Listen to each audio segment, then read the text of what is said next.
Are you discouraged about your circumstances? Do you see your circumstances as oppressive or opportunistic?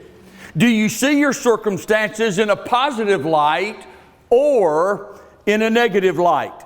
Do you see your circumstances as a blessing or a burden? Do you see your circumstances as fruitful or futile? Do you wish you could trade your particular circumstances for the circumstances of others? Are you contented in your job? Would you like to get out of your marriage?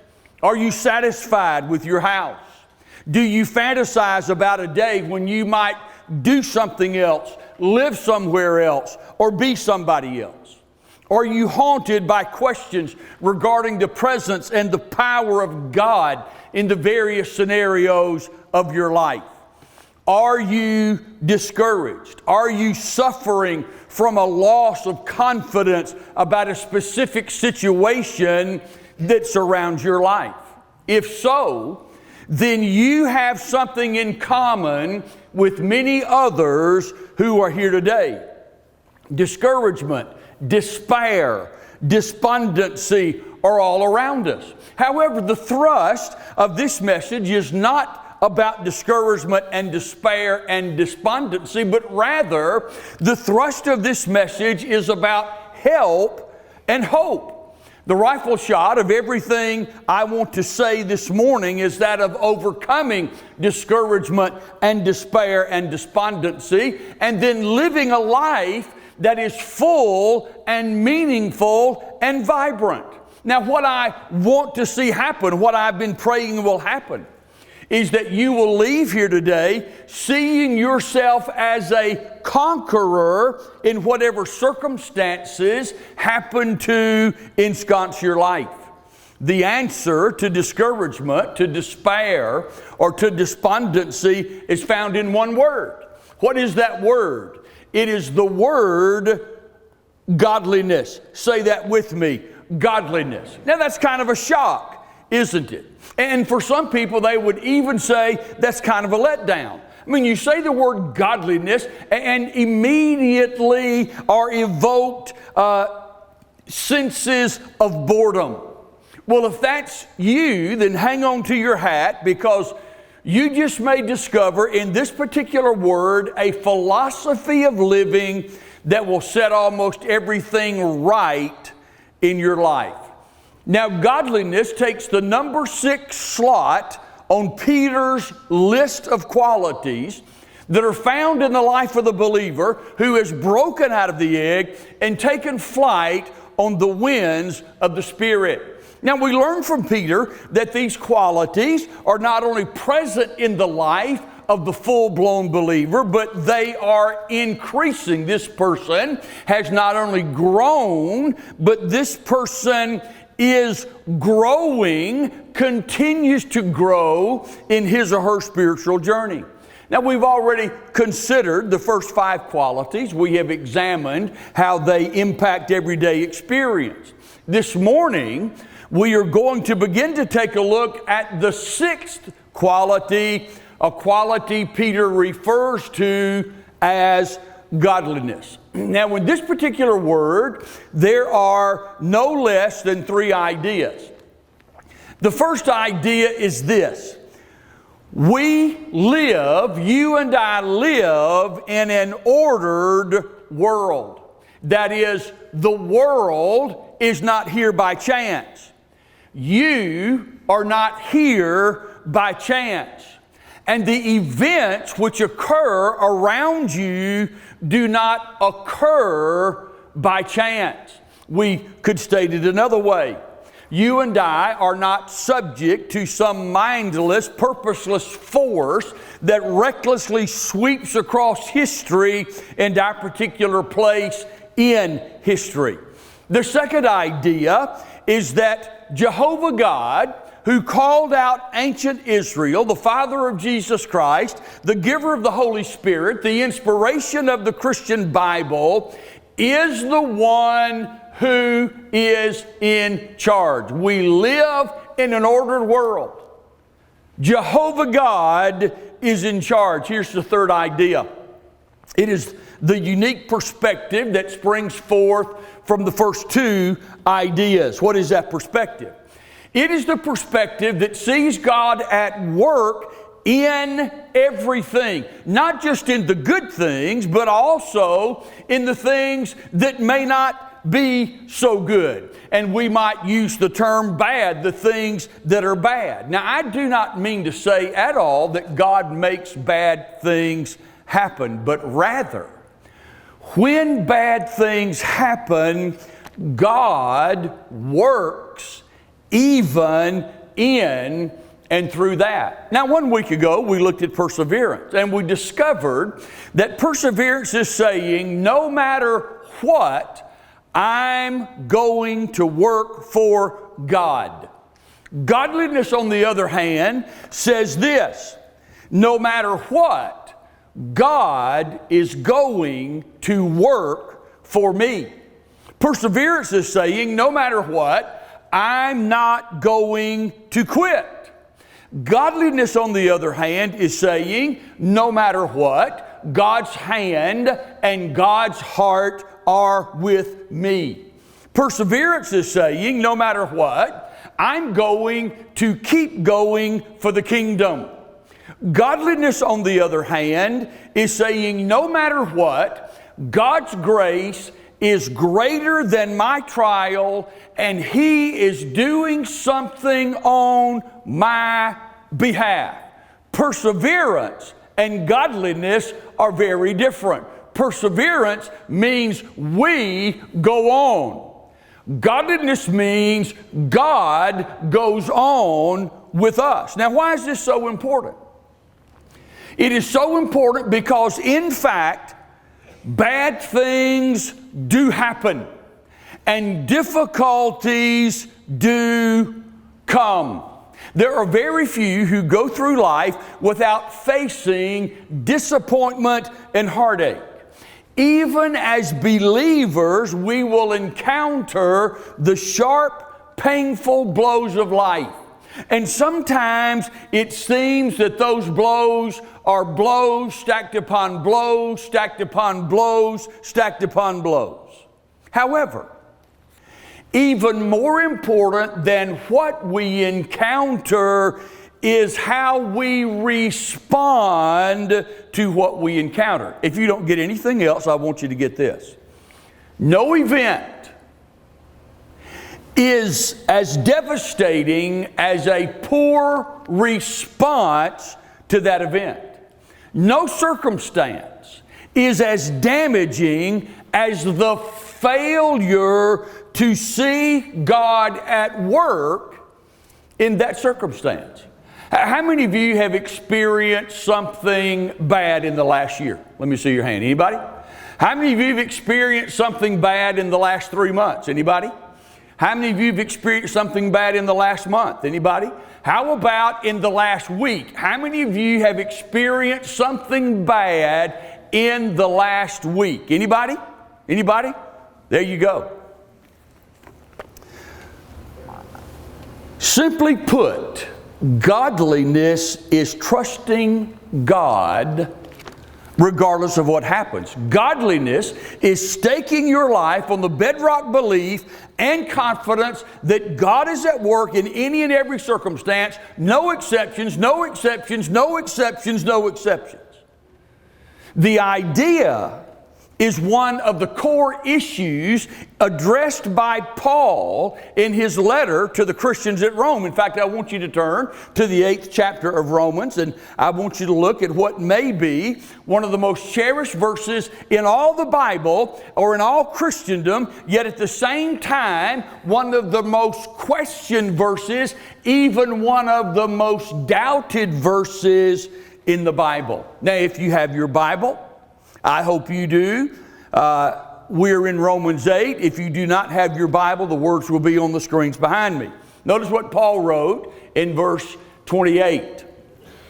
We know that God causes all things to work together for good to those who love God, to those who were called according to His purpose. Now, before getting to the heart of Romans 8:28, there are a couple of housekeeping matters to address. Here's the first housekeeping matter. Do you love God? Now, the answer to that question is critical if there's any hope of seeing God all over your life and all over your circumstances. The biblical counsel that will be offered here today is only for those who love God. Whatever assurances are to be found in our text, those assurances are promised only to those who love God. Now, I don't at all mean that if you don't love God, you should turn your brain off at this moment. I don't at all mean that if you don't love God, you should just get up and leave the building. You may be persuaded today by what you hear as to the huge advantages of loving God. You may listen to what God does for His children and how He works in their lives. And you just might today become convinced that the greatest decision you can make is to love God. Do you love God? Look at verse 28 again. We know that God causes all things to work together for good to those who love God, to those who were called according to His purpose. Notice the phrase, to those who love God. Now, what is the placement of that phrase in this verse? In the English translations, that phrase most often appears in the middle of the verse, as it does in the New American Standard Bible 2020 edition. However, in the Greek text, this phrase appears at the beginning of the verse, which puts it in the emphatic position. So what does that mean? That means that this particular phrase is of utmost importance to the truth found in this verse. Verse 28 literally begins like this: for we know that to those who love God. This is only for them. And so the question becomes, do you love God?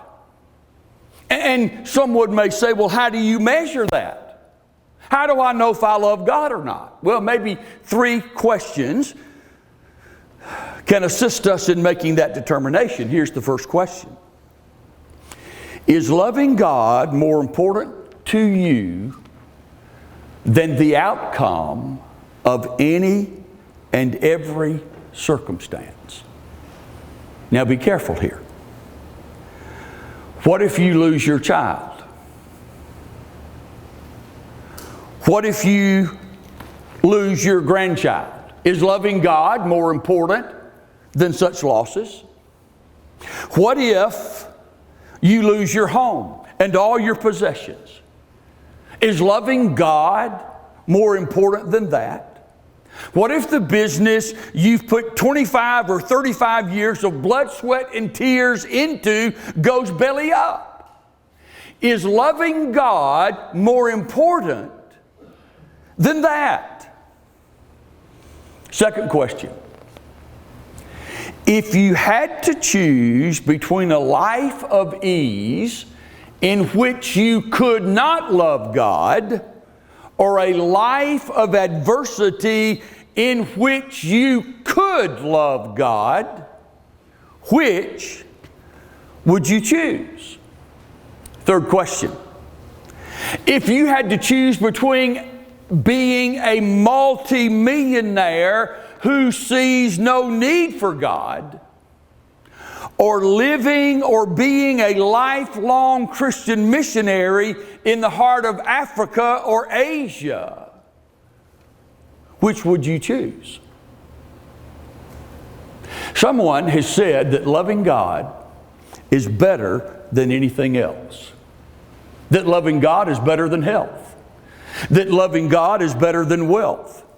That loving God is better than marriage. That loving God is better than power. That loving God is better than prestige. That loving God is better than freedom.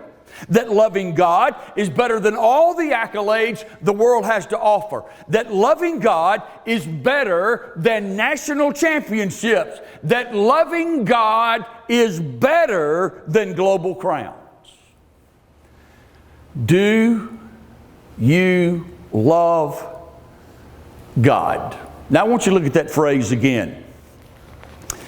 In verse 28, for we know that to those who love God, let me give you an even more literal rendering that reflects the language. The grammatical construction, for we know that those to those who are loving God. The verb is a present participle, which denotes ongoing action in the ongoing moments of life. That is, each and every moment as those moments come to you. Do you love God? Are you loving God? Is loving God present tense in your life? Are you stretching yourself out toward God? And is that the continuing flow of your life? Is the movement of your heart in the direction of God? And is that the posture of your heart in this moment? Godliness is living a God toward, or rather a toward God life. Some people would say that godliness is living a God-word life. I think it's better said that godliness is living life in a toward God posture. Always facing God. Always considering God. Always in the light of God. First housekeeping matter. Are you loving God in the present moment of life? Here's the second housekeeping matter. Are you called according to His purpose? Look at verse 28 again. We know that God causes all things to work together for good to those who are loving God, to those who are called according to His purpose. Now look at the last phrase. To those who are called according to His purpose. The idea is that of invitation. God has invited you, and then acceptance. Invitation and acceptance. If God has invited you, then you indeed, if you accepted the invitation, you are following after Him. Have you responded in a positive way to God's invitation to get in on what He is doing? Have you surrendered your life to the purposes of God, whatever those purposes happen to be? Have you allowed Him to overshadow your life so that you are enveloped by His intentions and His desires? Are you loving God? Are you called according to His purpose? Now listen to this. If those two questions cannot be answered in the affirmative, then when it comes to the grit and the grind of life, you will never see yourself as a conqueror, at least not for long. Because seeing yourself as a conqueror will be determined by how good or wonderful your circumstances happen to be. However, wonderful circumstances and actually being a conqueror are two completely different things. There are people who have great circumstances and yet find themselves in despair. There are those who live a life of luxury and still are despondent. One of my very best friends lives in another state. She has a beautiful house located on a beautiful river. She has beautiful children. She has beautiful grandchildren. She drives a Lincoln. Her husband has a successful business. They can purchase just about anything they desire. They travel extensively. They're both in good health. And yet she once said to me, I'm in despair. And I said, how can that be? She said, I feel guilty about having it so good. Everything. And living in despair. This happens to people every day. People who should be rolling in the good life. And yet, they are in despair. Having good circumstances doesn't necessarily translate into seeing oneself as a conqueror. On the other hand, and this is what I want somehow to get etched into your mind, having bad circumstances does not necessarily translate into seeing yourself as a victim or as a loser. And especially for those who are loving God and who are called according to His purpose. Daintiness or godliness is not dainty candles flickering gently in a softly lit room. Godliness is not a sterile, sweatless, purified environment in which you are afraid to move or breathe. Godliness is not a weak and anemic approach to life that drowns in sadness. Godliness is not a quiet, pathetic surrender to whatever life brings you. Godliness is not a wallflowered pansy demeanor that makes you jump at your own shadow. To the contrary, godliness is a vibrant, tough, dynamic. It is a vibrant, tough, dynamic mindset that tackles life with fervor and enthusiasm. Godliness is a philosophy of life that colors everything in life with a deep and abiding affection for God. Godliness is a way of thinking that filters everything through a profound sense of God's calling and God's presence. Godliness says something like this: God has called me. God has drawn me.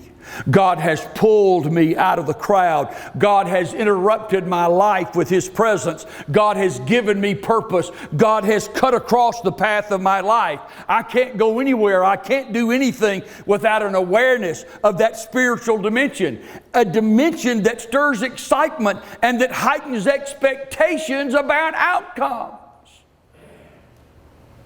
You can't keep a godly person down. You cannot keep a toward God person down.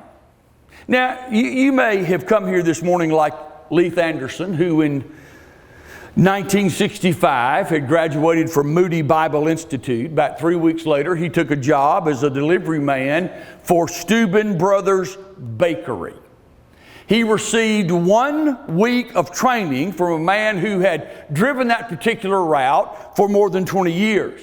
The training was completed. Leith's first day of solo work happened to occur on the 4th of July weekend. That meant the truck would be loaded with twice the normal cargo. Twice as many cakes, twice as many loaves of bread, twice as many pies, twice as many cupcakes. All on his first real day on the job. Well, he arrived at the warehouse at 4:30 a.m. It took an hour and a half to fill the bins and the shelves in the truck because he had double everything. And then the walkway in the truck was totally covered with goods. At 6 a.m., Leith stood behind the wheel of the truck and started the engine. Yes, he stood behind the wheel because this was a Divco truck in the ancient world of the 1960s. And Divco trucks had no seat. Not only that, but a Divco truck had no accelerator on the floor.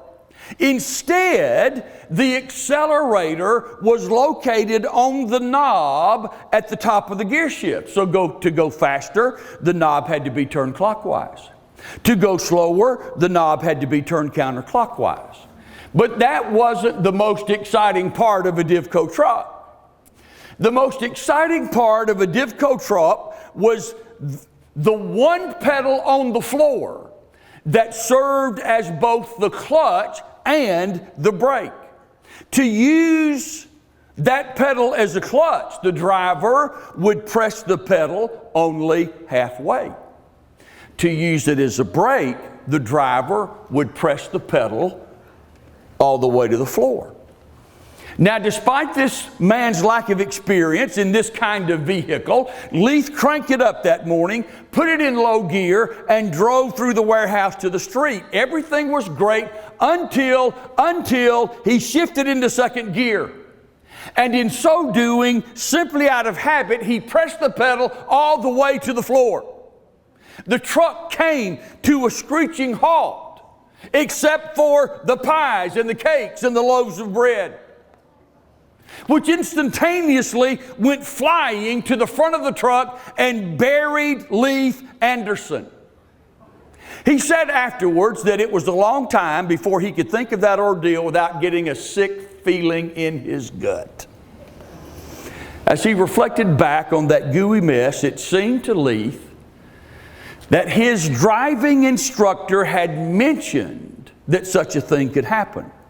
And that whatever he did, be very careful not to press the pedal all the way to the floor when shifting from one gear to another. But Leith didn't listen to everything the instructor had to say. Leith was young. He had only been married 10 days, and when you've only been married 10 days, who hears anything, right?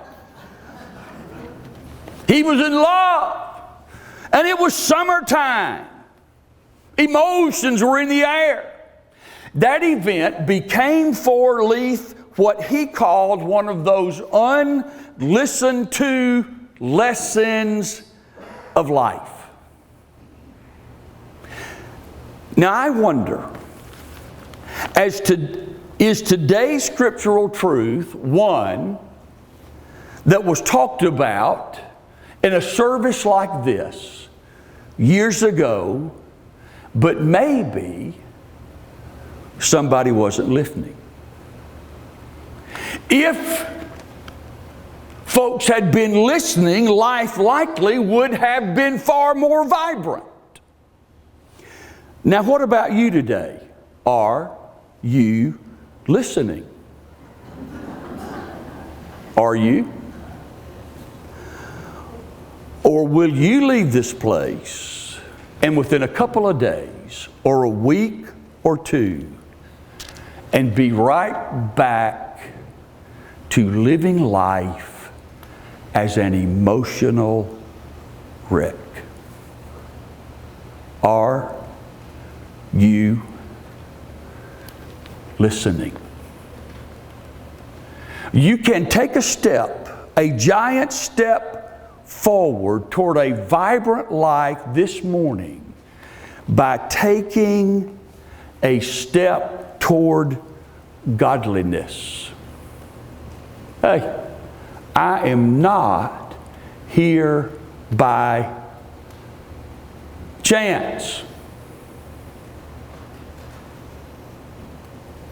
The events that surround my life have not come upon me by chance. And then God's in charge. Do you really believe that? That God is in charge of your life?